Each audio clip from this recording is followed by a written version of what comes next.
Bismillahirrahmanirrahim. Assalamualaikum warahmatullahi wabarakatuh. Alhamdulillah rabbil alamin. Wassalatu wassalamu ala asyrafil anbiya'i wal mursalin Muhammadin wa ala alihi wa sahbihi rasulillahi ajma'in wa man tabi'ahum bi ihsanin ila yaumiddin.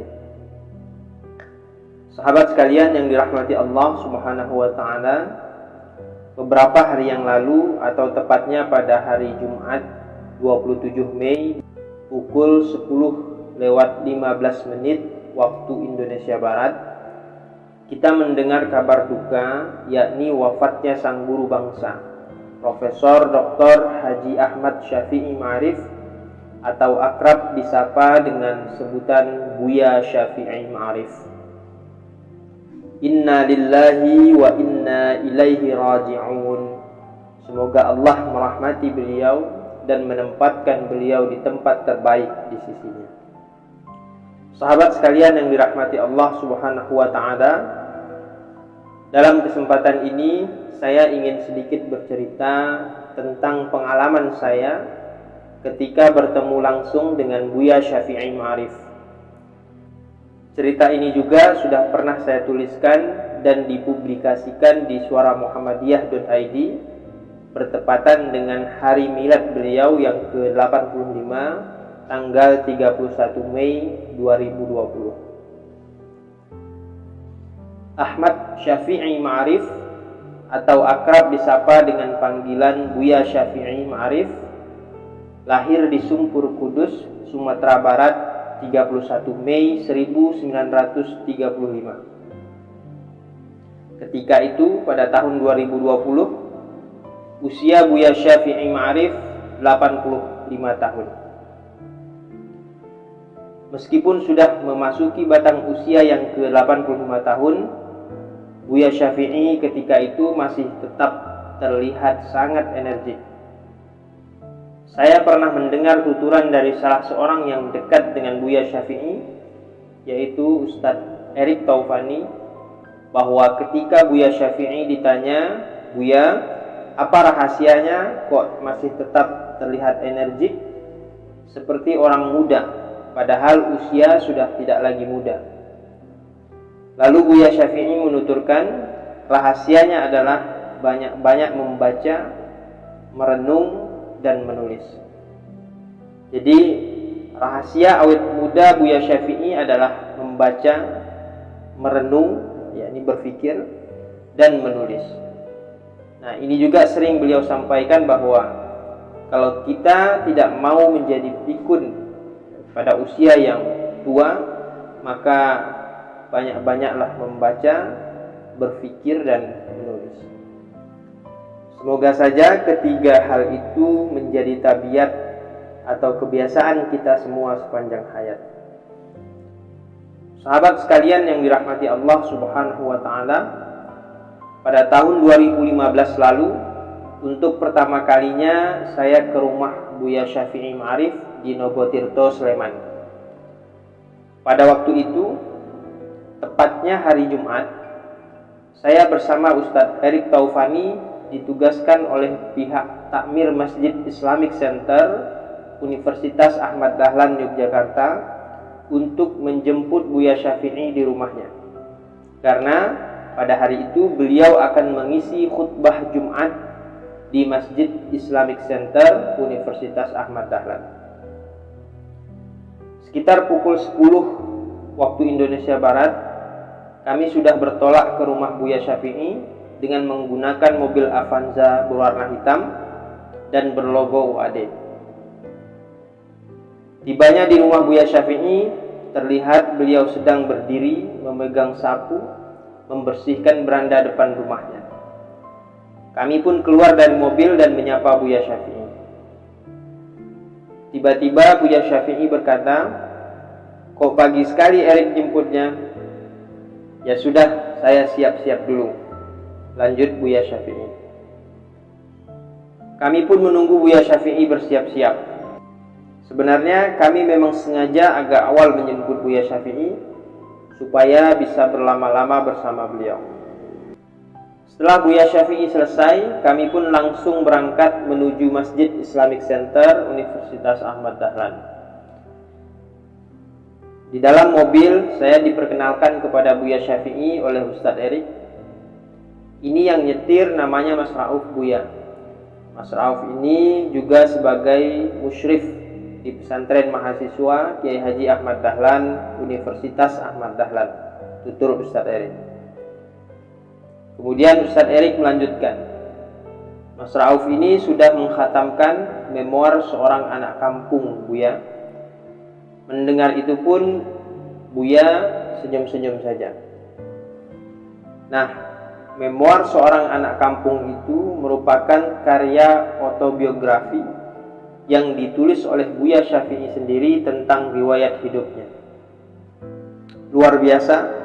Banyak pelajaran yang dapat kita petik dari kehidupan seorang Buya Syafi'i lewat buku autobiografinya itu.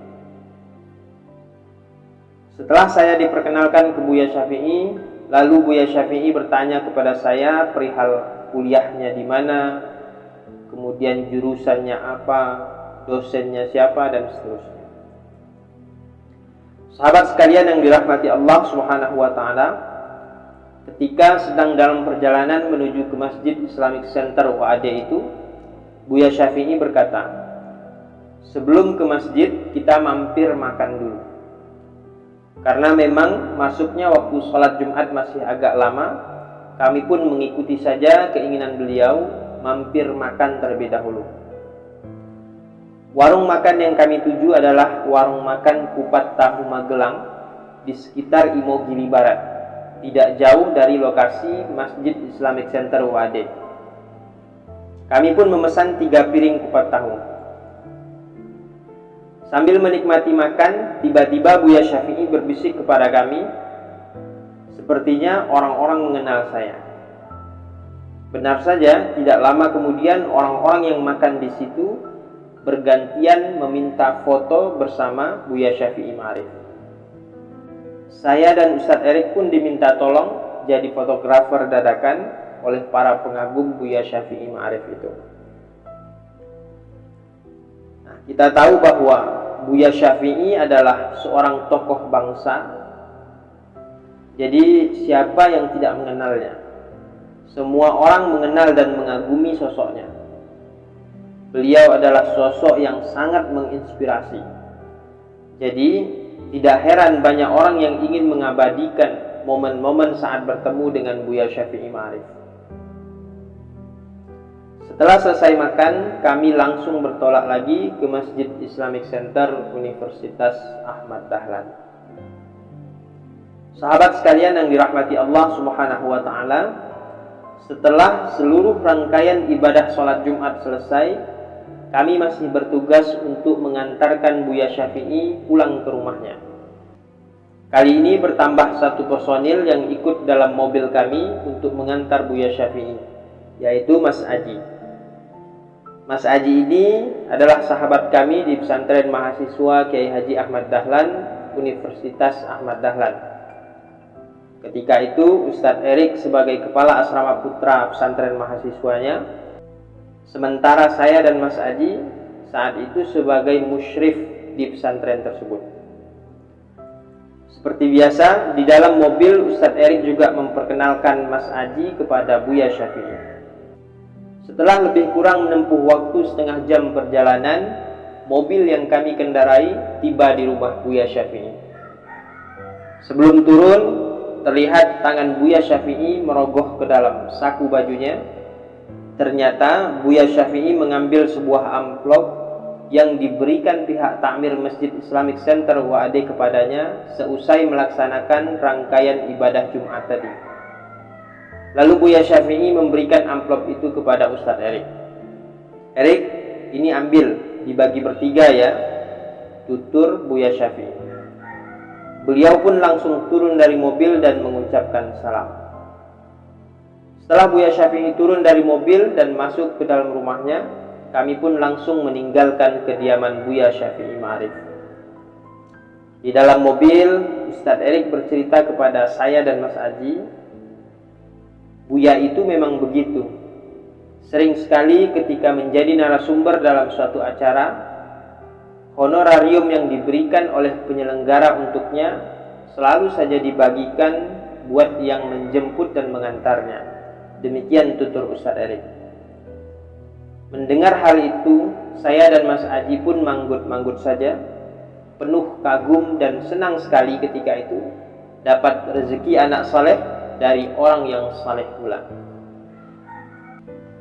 Sahabat sekalian yang dirahmati Allah Subhanahu wa taala, dari dekat meskipun hanya sebentar saya melihat dan merasakan betul bahwa Buya Syafi'i Ma'arif adalah sosok yang ikhlas, sederhana, bersahaja, tawadhu, ramah kepada siapapun dan senang berbagi. Kebersamaan dengan Buya Syafi'i Ma'arif itu meskipun singkat tapi penuh dengan makna, keteladanan dan inspirasi. Selamat jalan Buya.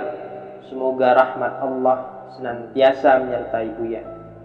Sahabat sekalian yang dirahmati Allah Subhanahu wa taala, demikian sepenggal kisah pengalaman saya ketika pertama kali bertemu langsung dengan Buya Syafi'i Ma'arif.